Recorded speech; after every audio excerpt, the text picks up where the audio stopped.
అందరికీ నమస్కారం. మీడియా మిత్రులందరికీ కొంచెం ఇన్ని గొట్టాలతో చాలా రోజులైంది మనం ప్రెస్ మీట్ పెట్టుకుని. ఎందుకు ఇన్ని గొట్టాలతో ప్రెస్ మీట్ పెట్టవలసి వచ్చిందంటే, మరి రీసెంట్గా పాలకోడేరు గ్రామంలో రాజు కాలువ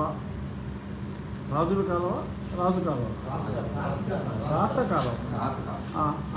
కాలువ మీద ఉన్న ఆక్రమణల వలన అక్కడ కోడవిల్లి అనే గ్రామంలో వాళ్ళు వాటర్ శాంపుల్స్ అన్నీ తీసుకుని వచ్చి వాళ్ళు చూపెట్టిన శాంపుల్స్ కరెక్టా కాదా అని నేను కూడా ప్రత్యేకంగా వేరే మనుషుల్ని పంపి వాళ్ళ చెరువులోకి వెళ్ళే వాళ్ళ మంచినీటి చెరువులోకి ఈ కాలువ ద్వారా వెళ్ళే నీళ్ళని పరీక్షిస్తే అతి దారుణంగా ఆ వాటర్ క్వాలిటీ అనాలిసిస్ అనేది వచ్చింది.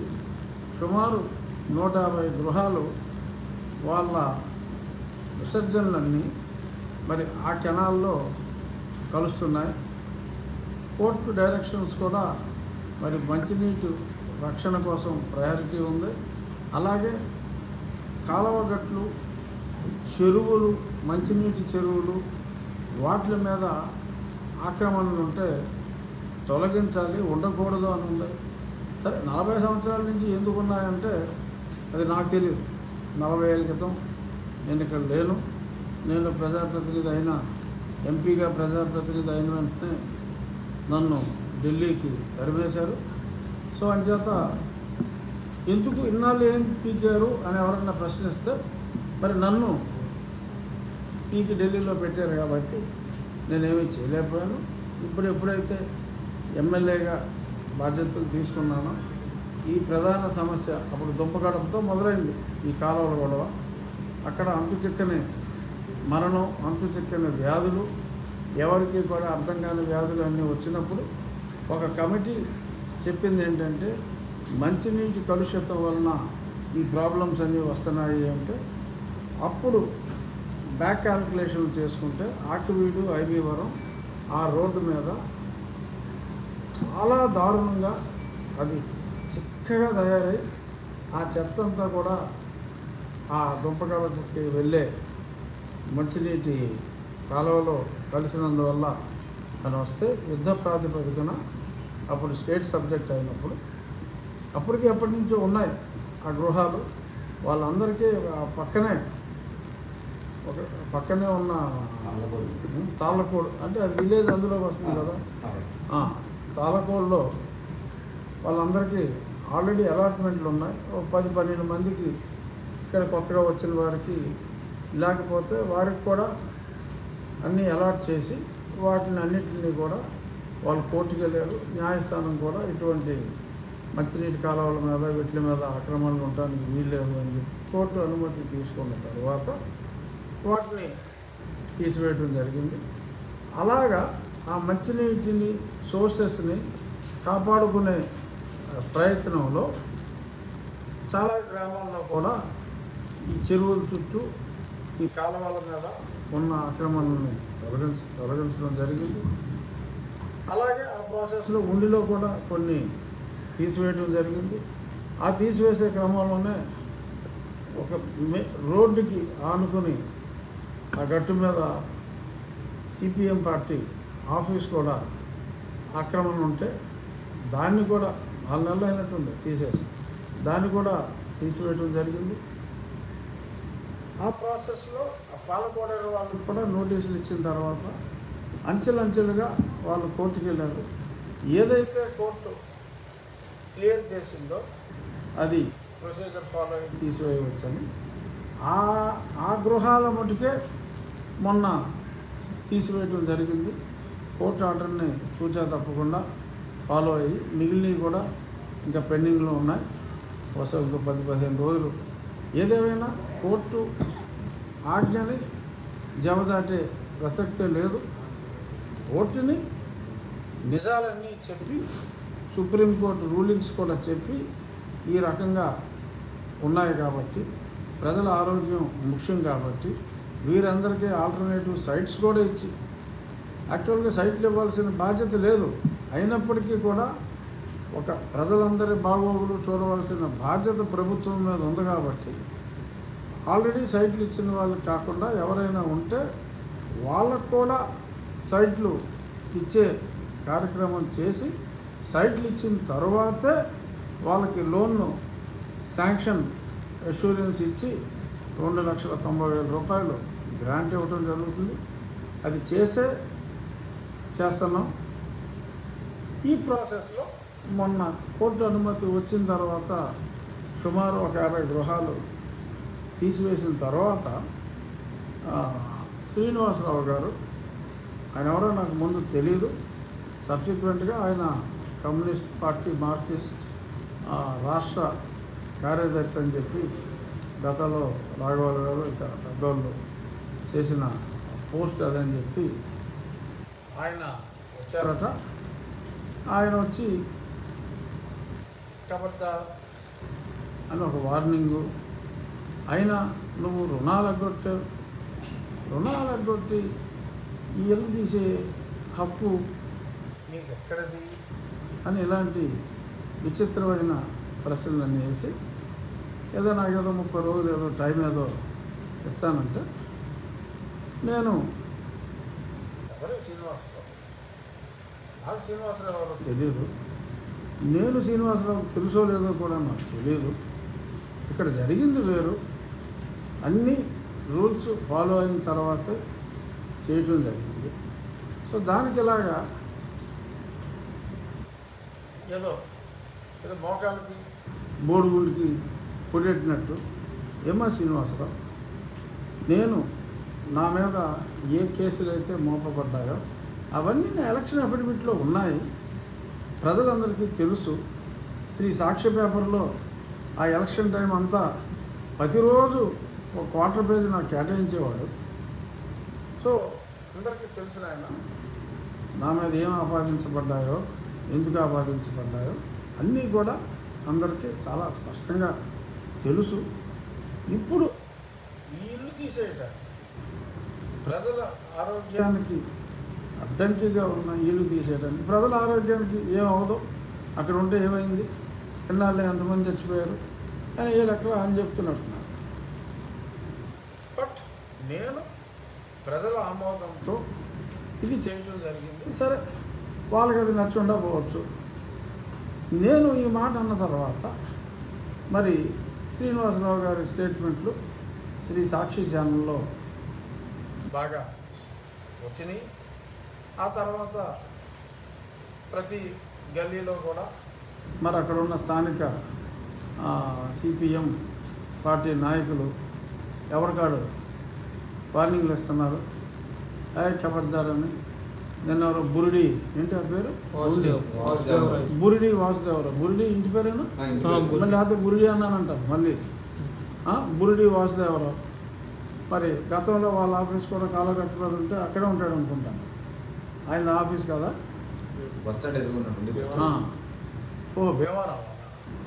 సరే, బురిడి వాసుదేవరావు గారు మరి ఆయన కూడా చాలా తీవ్ర స్థాయిలో స్పందించి ఖబర్దార్ అని చెప్పి చాలా గట్టిగా మరి ఆయన నినాదాలు చేయడం జరిగింది.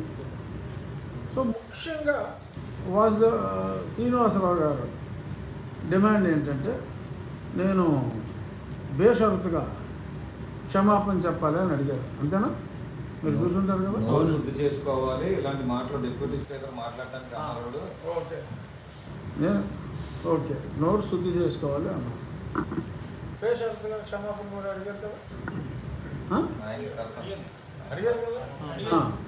సో ఈ వివాదం మొదలైంది కామ్రేడ్ శ్రీనివాసరావు గారుతో కాబట్టి ఒక డిప్యూటీ స్పీకర్ స్థాయిలో ఇలా మాట్లాడటం సబబు కాదు అని అతి చక్కటి సూచన ఆయన చేశారు. కాబట్టి మరి సిపిఎం పార్టీ రాష్ట్ర కార్యదర్శిగా ఉండి మరి ఇటువంటి మాటలో ఆయన మాట్లాడటం సబబా?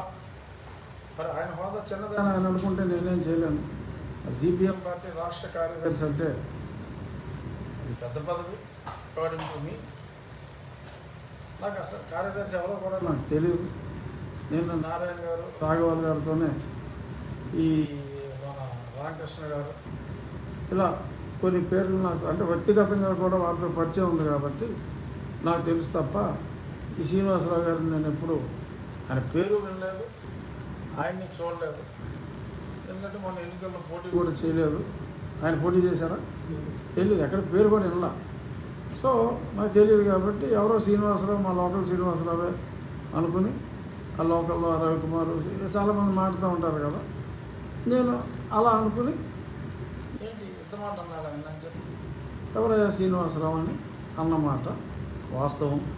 సో వివాదానికి ఆర్జుడు కామ్రేడ్ శ్రీనివాసరావు గారు కాబట్టి కామ్రేడ్ శ్రీనివాసరావు గారు నన్ను బేషరతుగా క్షమాపణ చెప్పని అడిగారు కాబట్టి ముందుగా ప్రారంభించిన కామ్రేడ్ గారు సారీ అండి అని నాకు చెప్తే తప్పకుండా నేను ఆయనకు కూడా సారీ అండి అని చెప్పి చెప్పడానికి సిద్ధంగా ఉన్నా.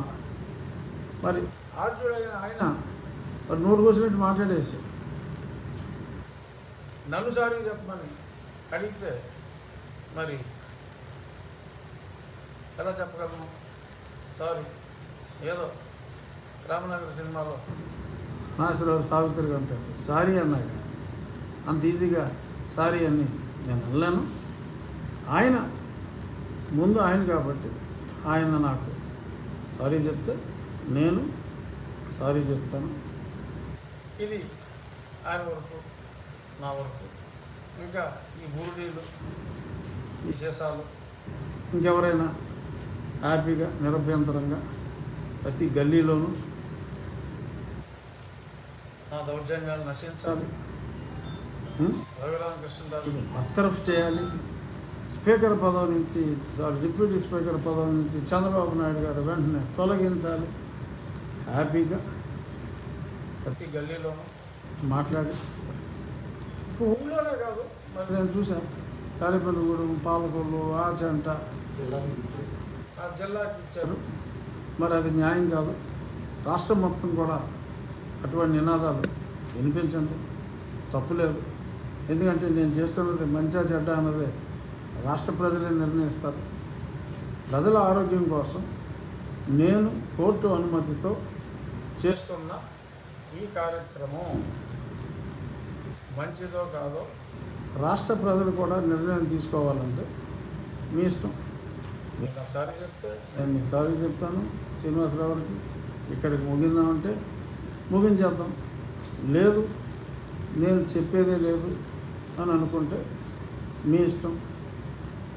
ఏదో ఒక నియోజకవర్గానికి పరిమితమైన నన్ను జిల్లాలో మరి చేశారు. జిల్లాకి వెళ్ళినప్పుడు ఇది రాష్ట్ర పార్టీ కాబట్టి మీ ఇష్టం. అది మీ విచక్షణకి వదిలేస్తున్నా, డిమాండ్ చేయటం లేదు, మీ విచక్షణకి వదిలేస్తున్నా.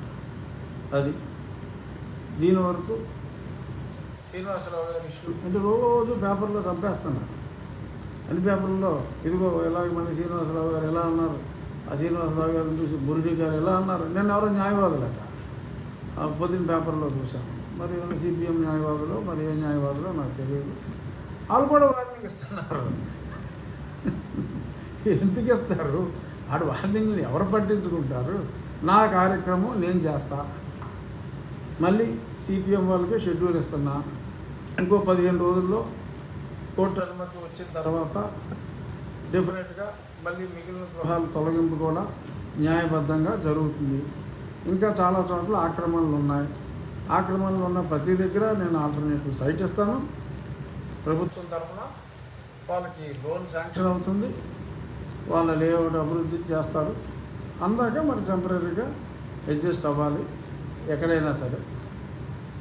ఇది చేయబోతున్నా.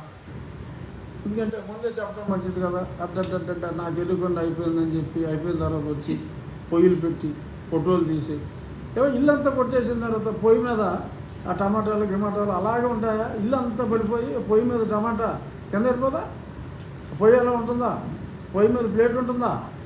ఆ ప్లేట్లో టమాటాలు ఉంటాయా? సరే ఏదో ట్రిక్ ఫోటోగ్రఫీ మంచి ఏదో ఫోటోగ్రఫీ అయిపోయిన తర్వాత కాదు, మీ ఇష్టం. నేను చెప్పే చేస్తున్నా.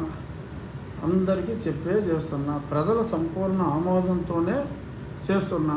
అక్కడ ఉన్న ఆ 10 మందికి ఇబ్బంది రావచ్చు. నిన్న 3 రోజుల క్రితం ఆ సంఘటన జరిగిన తర్వాత ఆ బొండాల్లో 22 గృహాలు తీసేసాం.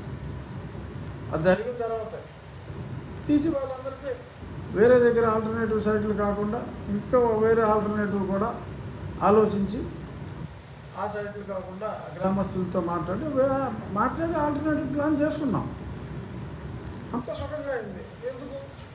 కాంప్రమైజ్ రాలేదు కాబట్టి. నాకు ప్రజలకి మధ్యన మంచి సంబంధం ఉంది.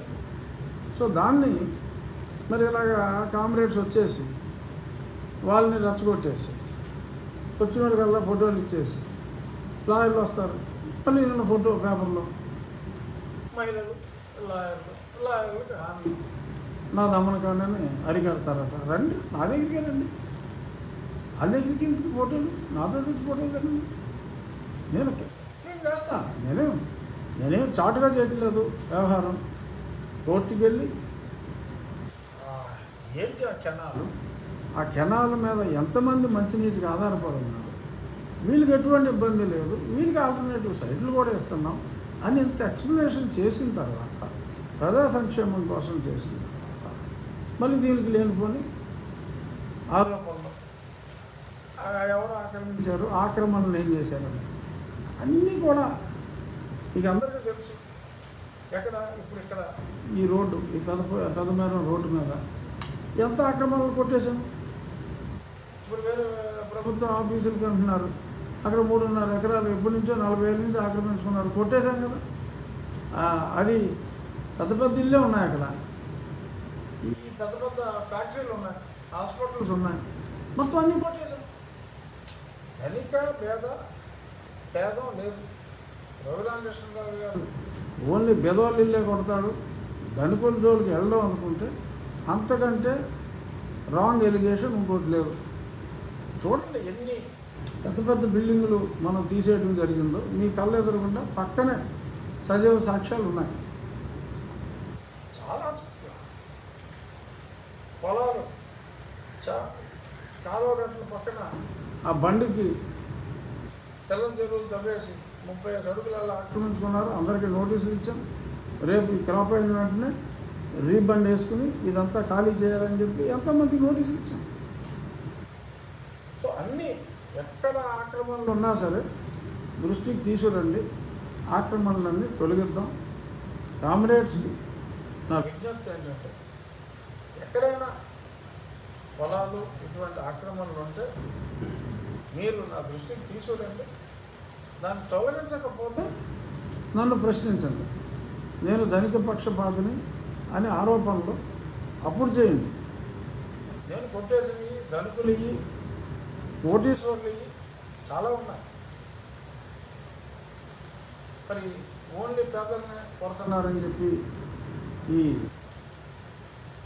కామ్రేడ్స్ మాట్లాడటం కరెక్ట్ కాదు. ఎందుకంటే కొంతమంది కామ్రేడ్స్ మాటలు నమ్మొచ్చు. సో కాబట్టి ఓపెన్గా నేను పబ్లిక్కి సందేశం అనుకోండి, సమాచారం అనుకోండి, మీ ద్వారా మీడియా మిత్రుల ద్వారా పబ్లిక్కి నేను తెలియజేస్తున్నా. ఇంకేమైనా ప్రశ్నలు ఉంటారు? ప్రజాశక్తి మార్కింగ్ ఇచ్చారు సార్. ఇక్కడి నుంచి బొండాడ ఉత్కాలం నుంచి అలాగిచ్చారు. అది మొత్తం తొలగించారు, 22 తొలగించారు. ఇంకా 30 ఎన్నో ఉన్నాయి, అవి తొలగించలేదు సార్.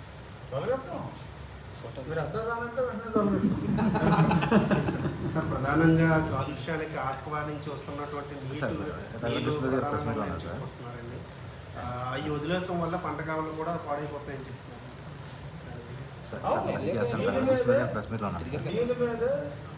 అందరికీ పబ్లిక్గా మొన్న ఆక్వా మీటింగ్ అయింది. ఆక్వా మీటింగ్లో రైతులందరికీ ఆ రైతు సమస్యల గురించి మాట్లాడినప్పుడు కూడా రైతుల వలన ప్రజలకు వచ్చే సమస్యలు కూడా నేను ఆ రోజు మీటింగ్లో చాలా స్పష్టంగా మాట్లాడాను. మన భేదం లేదు, అన్నీ కొట్టేస్తానని కూడా చెప్పాను చాలా స్పష్టంగా. ఖచ్చితంగా ఒక్క నీటి చుక్క కూడా డ్రైన్కే వెళ్ళాలి తప్ప హార్వెస్ట్ అయిన తర్వాత పంట కాలంలోకి వస్తే క్షమించేది లేదు, వాళ్ళ లైసెన్స్ క్యాన్సిల్ చేయడం జరుగుతుంది అని స్పష్టంగా చెప్పాం. అందరికీ నోటీసులు ఇచ్చాం. ఇచ్చిన తర్వాత ఒక 2 చోట్ల కంప్లైంట్లు వస్తే అది మా కింద వాళ్ళు తెలియజేశారు అని చెప్పి అన్నప్పుడు నేను వాళ్ళకి ముందు ఆ గ్రామంలో దేవాలయాలు ఉంటే సరేనయ్యా ప్రస్తుతానికి మొదటి తప్పు లాస్ట్ తప్పు ఇది, ఆ దేవాలయానికి డొనేషన్ ఇచ్చుకోండి లేకపోతే ఊరికి ఇవ్వండి అని ఇద్దరికి 25,000 కట్టమని చెప్పాను. ఖచ్చితంగా ఆ రోజు నుంచి ఆగిపోయింది. ఇంకా టాక్ వెళ్తుంది కదా, ఇది కలిపితే ఊరుకోర్రా బాబు అని టాక్ వెళ్తుంది. అలాగే ఇప్పుడు కాలువల మీద చెత్త వదులుతున్నారు, సగం పంచాయతీలో వదులుతున్నారు. 99% ఆగిపోయింది. ఎవడన్నా ఉంటే ఆ పంచాయతీ సెక్రటరీని డిస్మిస్ చేస్తామని చెప్పడం జరిగింది ఉద్యోగం నుంచి. ఏది ఆ పంచాయతీ కూడా తీసుకెళ్ళి పక్క పంచాయతీలోనూ ఈ పంచాయతీ వారంలో కాలగట్టి నేసేస్తున్నాడు. నేను మాగంటి బాబు గారు ఫోన్ చేశాను. ఆయన ఏదో ఈ రోడ్డు మీద వెళ్తున్నాను, అర్థం తిప్పి ఏదో అయిపోతున్నాను. ఆ వెంటనే పక్కన ఉన్నాడు, రే ఆగ్రా బాబు ఇది ఉండి ఎవడో ఫోటో తీసాడంటే 1000 కలెక్ట్ చేస్తాడైనా అని చెప్పండి. స్ట్రిక్ట్గా పెట్టాం. ఇదే ప్రజలకు ఆ మాత్రం హక్కు లేదని కాంప్లైంట్స్ గొడవ చేస్తే నేనేం చేయను? ప్రజలుగా చెత్తలాగా కారు తీసి ఇసిరే హక్కు లేదంటే ఉండో లేదు కరెంట్ వేస్తాం. స్వీయ నియంత్రణ. ఏ చట్టం ప్రకారం వేసామంటే ఏదో చట్టం ప్రకారం వేసాం. నీ పరిసరాన్ని నువ్వు బాగు చేసుకోవాలి. 90% కంట్రోల్ అయింది. ఇప్పుడు కాలువగట్ల మీద ఎవరో చెత్త ఇట్లా కాలువలో కనపడతాయండి. శ్రీనివాసరావు గారు కానీ బలరాం గారు ప్రెస్ మీట్లో మాట్లాడిన సందర్భంగా ఆక్ఫైకి గురైంది ఏదో టీఎస్ఆర్ నగర్ అన్నాము, వెనకాల ఆక్రమించుకున్నారు కొంతమంది. దాని గురించి అది నేను బలరాం గారికి కూడా ఫోన్ చేశాను, అది కూడా పరిశీలిస్తానండి. ఇప్పుడు ప్రస్తుతం ఇది అడ్డంగా ఉన్నది తీసాం. ఇప్పుడు దీంతో పాటు సపోజ్ ఏదైనా సరే ఆక్రమించుకున్నారు, వాళ్ళ పొలానికి అడ్డంగా ఇల్లేసేస్తాం. పొలం వాళ్ళకి కూడా పొలం వెళ్ళడానికి దారి లేదు. మన మండలంలో కూడా తీసిన దగ్గర ఎవడో ఒకడు పొలం ఆక్రమించేస్తే పొలం వెళ్ళడానికి దారి కోసం ఆ ఆక్రమణదారుడికి 5 లక్షలు ఇచ్చి ఆక్రమణ తొలగించుకుని మళ్ళీ ఇంకెవడో ఆక్రమించుకోకుండా దారి వేసుకున్నాడు. అలా ఉంది పరిస్థితి. పబ్లిక్ ప్రాపర్టీ రోడ్లు ఆక్యుపై చేసేసి మళ్ళీ వెనకాల ఉన్న ప్రాపర్టీ వాడికి అమ్మేస్తున్నారు. ఇది గ్రౌండ్ రియాలిటీ, అందరికీ తెలిసిందే. ఇది అమ్ముతారంటే మరి అలాంటి ఆపద్దా? ఇప్పుడు ఆ వెనకాల ఇంకోటి మళ్ళీ పాకేసి మళ్ళీ డబ్బులు అడుగుతాడేమో అని చెప్పి ఎవరో పాకేయకుండా వ్యవసాయం చేస్తున్నాడు. ఇప్పుడు అవన్నీ కూడా తీసేసి ఆ వ్యవసాయం ఒక 20 అడుగులు వ్యవసాయం చేస్తే ఆ 20 అడుగులు ఈ తీసేసిన 20 అడుగులు ఈ 40 అడుగులని కూడా నీట్గా ఒక పార్కో ఏదో కలుషితం అవ్వకూడదు. అది మన పాయింట్. ఆ కాలువలు కలుషితం అవ్వకూడదు. ఆ కాలువలు కలుషితం అవ్వకుండా అక్కడ మంచి ఫెన్సింగ్ చేసి ఆ బొడుగు పార్క్ ఏర్పాటు చేసి అలా ఏం చేయాలి అనేదానికి ప్రత్యామ్నాయం ఒకదాని తర్వాత ఒకటి. ముందు ఇల్లు తీయకుండా అది ఖాళీ చేయలేదు కదా, ఎదరి నుంచి వెళ్ళాలి కదా. ఇది తీసాం. ఆ ఆక్యుపెన్సీలు ఉన్నాయన్నారు, సర్వే చేయించి ఎంత ఉందో చేసేసి అబ్బాయిలు ఖాళీ చేసేయమని చెప్తాం. వరి ఉంటే వరి, పొలాలు ఉంటే కొత్తగా చేసుకో. ఇది మార్కింగ్. అక్కడ మార్కింగ్ 4 రోజులు ఏం చేస్తాను, వెనకాల పాతింగ్ చేస్తాను. అక్కడ దాకా కంట్రోల్లోకి తీసేసుకోవటం, అది ప్రభుత్వం ప్రాపర్టీ కింద ఉంటుంది. రైతుల్ని అలౌ చేయాలి ఆక్యుపెన్సీ ప్రభుత్వంగా. ఇది అలౌ చేయాలి. ఇది మీరు మీడియా వాళ్ళందరూ ఉన్నారు, పాజిటివ్ డిసిషన్ చేయండి. నువ్వు అడిగవచ్చు అంటే అడిగవచ్చు. అదే ఇంకొకటి అడిగితే విజయ్ కుమార్ లాఫర్ గారు అది అడిగితే ఇదిగో ఆ భూమిలో నువ్వు వాటా తీసేసుకున్నావు, లేదా ఆ భూమి అంతా ఎమ్మెల్యే ద్వారపాలకుడు లాండ్ చేసుకున్నాడు అని 100% అవుతాడు. చూసుకుంటామా? తిరిగా స్వాతంత్రం అంటే 100% రాస్తే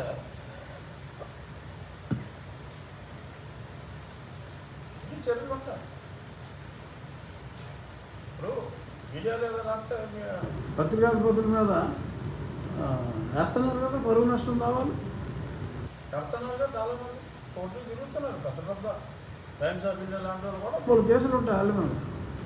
ఏది పడితే అది రాయకూడదు, ఏది పడితే అది మాట్లాడకూడదు. సంయమనం ఉండాలి, ఎక్కువ ఉండాలి, మాకు ఉండాలి. అడిగి చక్కగా అడిగి చెప్పాను, చూడండి 1 వీక్లో మొత్తం అన్నీ అది వేసేసి అది ప్రభుత్వానికి ఎంఆర్ఓకి హ్యాండ్ ఓవర్ చేయడం జరుగుతుంది.